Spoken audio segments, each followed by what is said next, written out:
Assalamualaikum students, how are you all? I hope you all will be fine. Today we will discuss the topic statement terminator and format specifiers. A semicolon is entered at the end of the statement in the C language. It indicates the compiler that the statement ends here.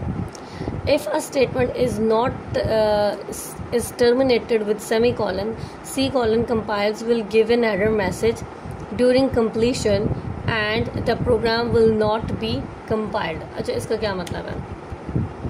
Statement terminator हमारे पास होता क्या है? अच्छा, जब भी आप programme में कोई ना कोई स्टेटमेंट लिखते हैं उसको एंड करने के लिए आप सेमी कॉलन्स लगाते हैं, ठीक है। और ये हमारे पास क्या होता है? Statement terminator. ये सेमी कॉलन क्या बताता है कि हमारी यहाँ पे जो ये लाइन है जो हमने लिखी है वो क्या है?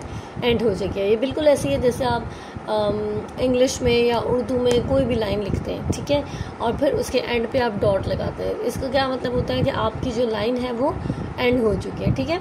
But in case of programming language आप एंड पे क्या लगाएंगे? Semi colon. सेमी कॉलन जब भी आपकी कोई भी लाइन एंड होगी कंप्यूटर में तो आप क्या लगाएंगे? Semi colon. ये सेमी कॉलन इंडिकेट करेगा कि हमारी यहाँ पे ये लाइन कंप्लीट हो गया। इन केस अगर आप स्टेटमेंट लिखते हैं, आपने स्टेटमेंट लिखी और आप सेमी कॉलन नहीं लगाते तो यहाँ पे आपके पास क्या होगा? एरर जनरेट हो जाएगा, ठीक है। एरर क्यों जनरेट होगा कि ये, और दूसरी बात ये कि आपका ये कोड है ये कंपाइल भी नहीं होगा, ठीक है। क्यों? क्योंकि आपने लाइन को एंड नहीं किया तो ये आपको एक मैसेज देगा कि आपने क्या किया है। एक एरर आपको जनरेट करके देगा कि आपने लाइन को एंड नहीं किया, ठीक है, और कंपाइल भी नहीं करेगा। ये प्रोग्राम जब तक कम्प्लीटली एंड नहीं होगा ये उसको कंपाइल नहीं करेगा। ये हमारे पास क्या है? Statement terminator. Now the next is format specifiers. बहुत अच्छे तरीके से आपने ये चीज़ समझनी है फॉर्मेट स्पेसिफायर्स होते क्या हैं, कब यूज़ होते हैं और क्यों यूज़ होते हैं, ठीक है। इनका बहुत इंपॉर्टेंट रोल होता है प्रोग्रामिंग लैंग्वेज में। किसी भी प्रोग्रामिंग लैंग्वेज में आप फॉर्मेट स्पेसिफायर्स को यूज़ करते हैं। हम यहाँ पे सी में इनका यूज़ पढ़ेंगे कि कैसे और कहाँ पे ये यूज़ होते हैं, ठीक है। So what is format specifier? Our format specifier is a computer code that tells about the data type, field width and format according to which a value to be printed and read from an input device. A list of common format specifiers are given below. Number 1 format specifier integer format specifier, ठीक है। हम अच्छा, ये format specifiers होते हैं हमारे पास %d, %ld and %i, ठीक है, %i। ये हमारे पास कुछ फॉर्मेट स्पेसिफायर्स हैं। फॉर्मेट स्पेसिफायर्स को बहुत अच्छे तरीके से पढ़ लीजिएगा और इनको समझ भी लीजिएगा और कब यूज़ होते हैं ये आपने यहाँ पे आज हम इसको डिस्कस करेंगे, ठीक है। नंबर 1 हमारे पास है integer format specifier. Integer format specifier इसका मतलब है कि किन वैल्यूज़ के साथ यूज़ होगा? इंटीजर वैल्यूज़ के साथ, ठीक है। यहाँ तक हमें समझ आ गई। अब कैसे इसको लिखेंगे ये देखते हैं, प्रोग्राम को डिस्कस करते हैं।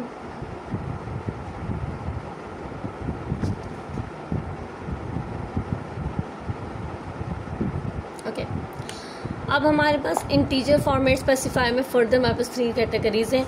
Number 1 the format specifier %d is use to read and print a decimal character, decimal integer. Format specifier LD with long integers, ठीक है।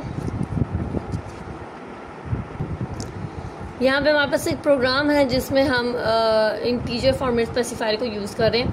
सबसे पहले आपने इंट देखें, अगर आप format specifier according to data type use करेंगे, ठीक है। आपने यहाँ पे डाटा टाइप क्या लिखी है? Int ABCD। ये हमारे पास क्या है? दे आर द वेरिएबल्स, ठीक है। फिर आपने प्रिंट का मैसेज डिस्प्ले करवाया और फिर यहाँ पे आपने क्या किया कि यहाँ पे scanf में आपने %d लगाया। अच्छा, scanf क्यों यूज़ करते हैं मैं आपको पहले भी बता चुकी हूँ कि ये हम यूज़ करते हैं इनपुट के लिए, ठीक है। हमने यूज़र से इनपुट लेनी हो तो हम scanf यूज़ करते हैं। scanf में हमारे पास फॉर्मेट क्या सिंटैक्स होता है इसका कि पहले आपने फॉर्मेट स्पेसिफायर बताना होता है, उसके बाद आपने वेरिएबल्स को डिक्लेयर करवाना होता है, ठीक है। तो हम फॉर्मेट स्पेसिफायर यहाँ पे %d यूज़ कर रहे हैं। क्यों? क्योंकि हमारी जो डाटा टाइप है वो इंटीजर है और इंटीजर के अकॉर्डिंग हमारे पास कुछ डिफरेंट फॉर्मेट स्पेसिफायर्स गिवन है और यहाँ पे हम क्या यूज़ कर रहे हैं? %d, ठीक है। %d ये इसको हम कहते हैं डेसिमल इंटीजर, ठीक है। ये डेसिमल इंटीजर होता है हमारे पास। तो आप अकॉर्डिंग टू डाटा टाइप क्या करेंगे? फॉर्मेट स्पेसिफायर्स को यूज़ करेंगे। कहाँ फॉर्मेट स्पेसिफायर यूज़ होते हैं? ये मोस्टली हम जब स्कैनएफ यूज़ करते हैं तो वहाँ पे भी लिखे जाते हैं, प्रिंट एफ में भी लिखे जाते हैं, बट वहाँ पे अगर हमने मैसेज डिस्प्ले करवाना हो तो वहाँ पे। अदरवाइज स्कैनएफ के अंदर आप फॉर्मेट स्पेसिफायर्स लाजमी बताते हैं। ठीक है, मैं आपको एक एग्जांपल देती हूँ। लेट्स सपोज मैं value integer data type use कर रही हूँ इंट ए एंड बी, ये दो वेरिएबल्स हैं। अच्छा, अब इनका मतलब इस इंट ए और बी का मतलब क्या है कि मैं जो भी वैल्यूज़ ए और बी में लूँगी वो इंटीजर वैल्यूज़ होंगी। वो कौन सी वैल्यू होंगी? इंटीजर। ये इंट जो होती है ये हम किसकी शॉर्ट फॉर्म यूज़ करते होते हैं हम अपने प्रोग्राम में? इंटीजर। ये है ही इसकी शॉर्ट फॉर्म। आप जब वेरिएबल लिखेंगे तो आप ये पूरा नहीं लिखेंगे इंटीजर ए एंड बी, नहीं जी, आपने ये पूरी डाटा टाइप यहाँ पे नहीं लिखनी। आप सिंपल क्या लिखेंगे? इंट ए एंड बी, क्योंकि हम शॉर्ट फॉर्म यूज़ करते हैं इंटीजर की। ठीक है, इसका मतलब होता है कि जो भी हम अपने प्रोग्राम में वैल्यूज़ यूज़ करेंगे वो लाइक आपके पास इंटीजर वैल्यूज़ होंगे। ठीक है, इस तरह की वैल्यूज़। तो इसका मतलब ये होगा जो भी मैं ए और बी को वेरिएबल वैल्यू असाइन करूँगी वो किस डाटा टाइप में होंगी? इंट में। ठीक है, अब इंट के अकॉर्डिंग हम क्या करेंगे? इसका फॉर्मेट स्पेसिफायर लिखेंगे। सबसे पहले हमने लिखा इंट ए एंड बी और यहाँ पे हमने स्टेटमेंट टर्मिनेटर लगा दिया प्रोग्राम लाइन को एंड करने के लिए। फिर हम प्रिंट एफ में जो भी आपने मैसेज डिस्प्ले करवाना होगा आप लिखेंगे। अब हम यूज़ करेंगे स्कैन एफ। ठीक है, स्कैन एफ क्यों यूज़ होता है? For the inputs. अब स्कैन एफ में पहली चीज़ यहाँ पे क्या आपने हमेशा बतानी होती है? हमेशा होता है सबसे पहले आपने यहाँ पे क्या बताना होता है? फॉर्मेट स्पेसिफायर, कि आप फॉर्मेट स्पेसिफायर क्या यूज़ करें। और ये फॉर्मेट स्पेसिफायर हमेशा आपने याद रखना है, हमेशा आप according to the data type लिखेंगे। ठीक है, आपने डाटा टाइप के अकॉर्डिंग इसको लिखना है। तो मेरे पास इंटीजर डाटा टाइप है, तो इंटीजर में मैं कौन सी यहाँ पे फॉर्मेट स्पेसिफायर यूज़ करूँगी? %d, और इसको इन्वर्टेड कोमास के अंदर क्या कर दूँगी? क्लोज कर दूँगी। ठीक है, उसके बाद आपने वेरिएबल का नाम पहले वेरिएबल आपने साइन करना होता है, लिखना होता है यहाँ पे, लेकिन उससे पहले आप % का साइन लगाएंगे। % का साइन किसको एड्रेस करता है? वेरिएबल को एड्रेस करता है। ठीक है, और जिसमें आपने इनपुट लेनी होगी वो आपने यहाँ पे लिख दिया।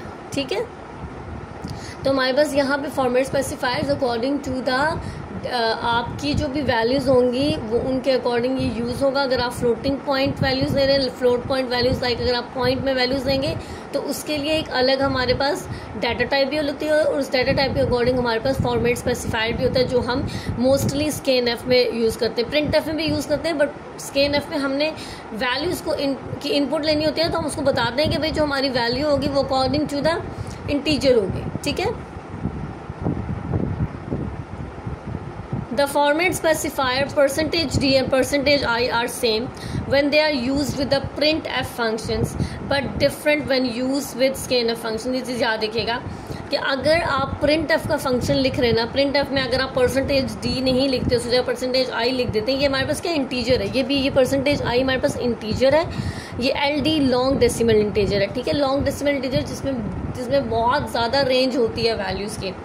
अगर आप %d की जगह %i भी लिख देते हैं तो काम दोनों का सेम है। ठीक है, but in case of scan F आपने मोस्टली जो चीज़ यूज़ करनी है स्कैन एफ के अंदर वो %d यूज़ करनी है। ठीक है, और अगर आपके पास लाइक लॉन्ग डेसिमल इंटीजर है तो फिर आप LD यूज़ करेंगे। ठीक है, नेक्स्ट है for print f both %d and i are use for the decimal integer. ठीक है, आप अगर लेट सपोज आपने प्रिंट एफ लिखा है, ठीक है, और किसी भी यहाँ पे आपके पास कोई ना कोई टेक्स्ट था और उस टेक्स्ट में आपने वैल्यू को जो है ना वो %i के साथ रिसेंबल कर दिया, या तो फिर आप वैल्यू को %d के साथ फॉर्मेट स्पेसिफायर उसके अंदर यूज़ करते हैं, तो वो दोनों का मतलब सेम होगा। बट अगर आप स्कैन एफ के अंदर देखेंगे तो इन दोनों का मीनिंग डिफरेंट होगा। ठीक है, तो ये आपने यहाँ पे स्कैन एफ में इसमें गलती नहीं करनी है आपने। Now the next format specifier is float point format specifier %f और %e।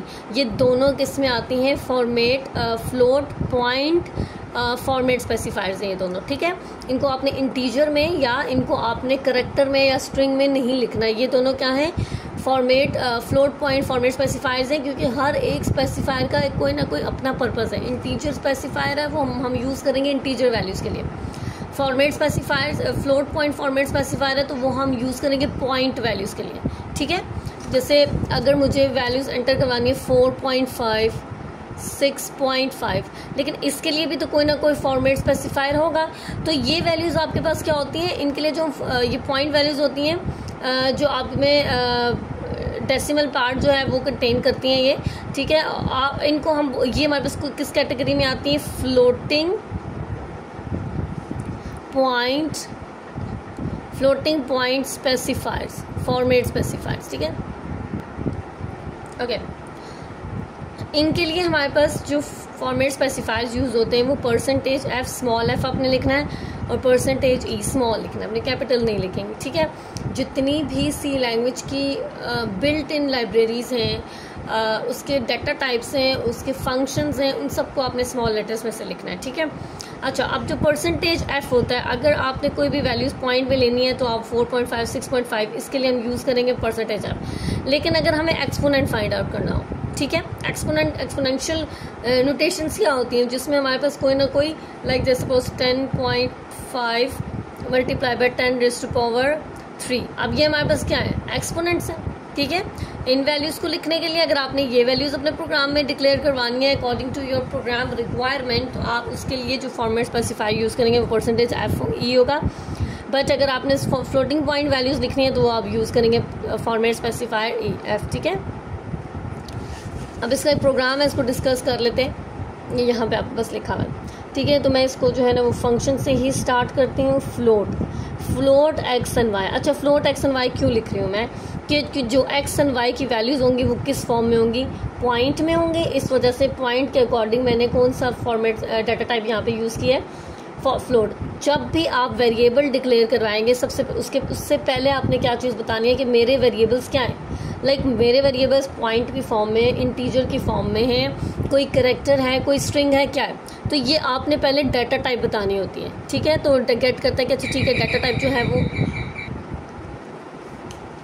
Next float x and y। अब मैं x को वैल्यूज़ असाइन करूँगी 3.55। 3.55 वैल्यूज़ क्यों ले रही हूँ, क्योंकि मैंने बताया है कि भाई मेरी जो x की वैल्यूज़ हैं, जो x वेरिएबल है मेरे पास, उसकी वैल्यूज़ क्या हैं, उसको क्या वैल्यू असाइन कर रही हूँ मैं, 3.55। For y let's suppose we have 144.36, ठीक है। अब प्रोग्राम में इसको लिखना कैसे, हमने printf एस्केप सीक्वेंस, ये मेरे पास क्या है, एस्केप सीक्वेंस है, ठीक है।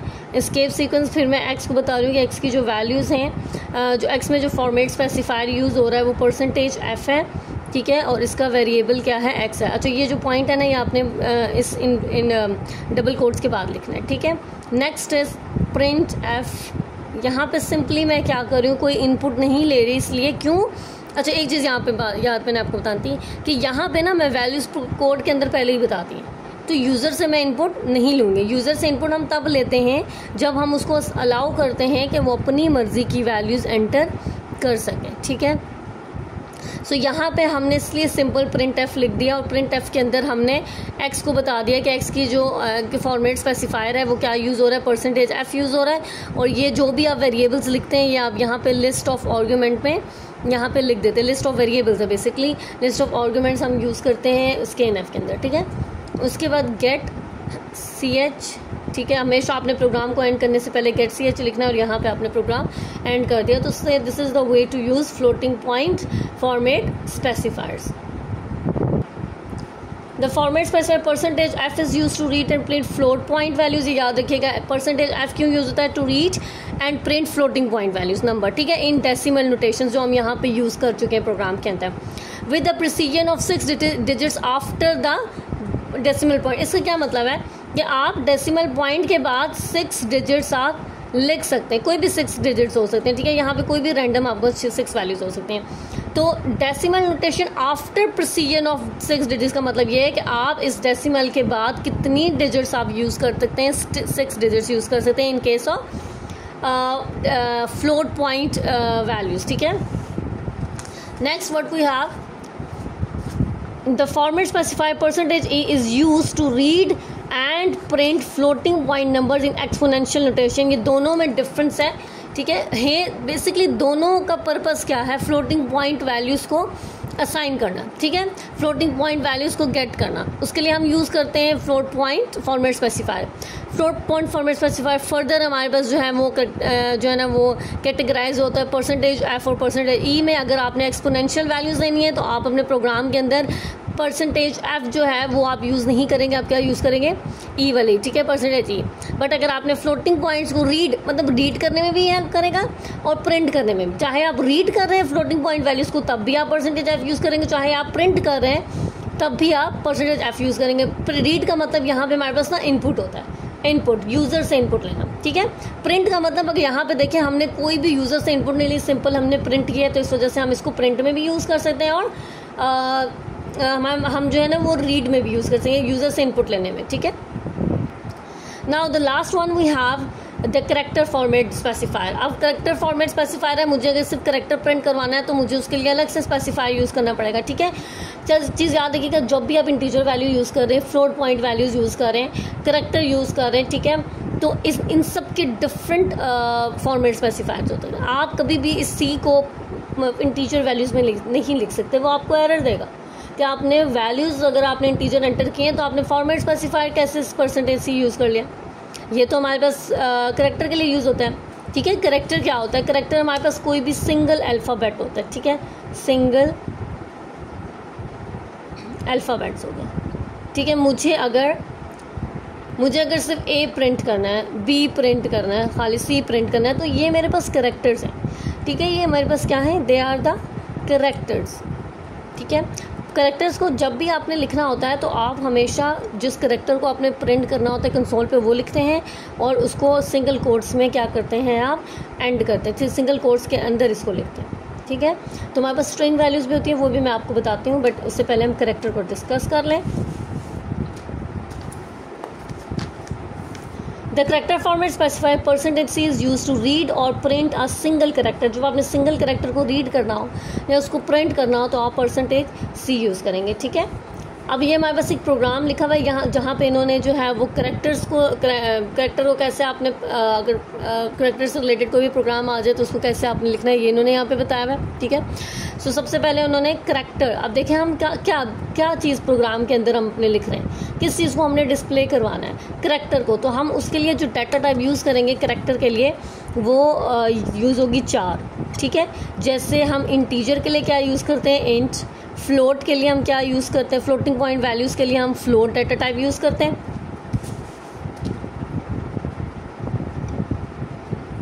4 इंट एंड फ्लोट, ये हमारे पास क्या है, शॉर्ट फॉर्म्स है किसी भी इंटीजर वैल्यू को लिखने के लिए। तो हम करेक्टर के लिए क्या यूज़ करेंगे, 4। हम पूरा करेक्टर आपने नहीं लिखना, 4 यूज़ करेंगे। करेक्टर के लिए जो हम फॉर्मेट स्पेसिफायर यूज़ करेंगे वो हमारे पास क्या होगा, परसेंटेज सी। ये चीज़ याद रखिएगा, करेक्टर के लिए हम फॉर्मेट स्पेसिफायर परसेंटेज सी यूज़ करेंगे।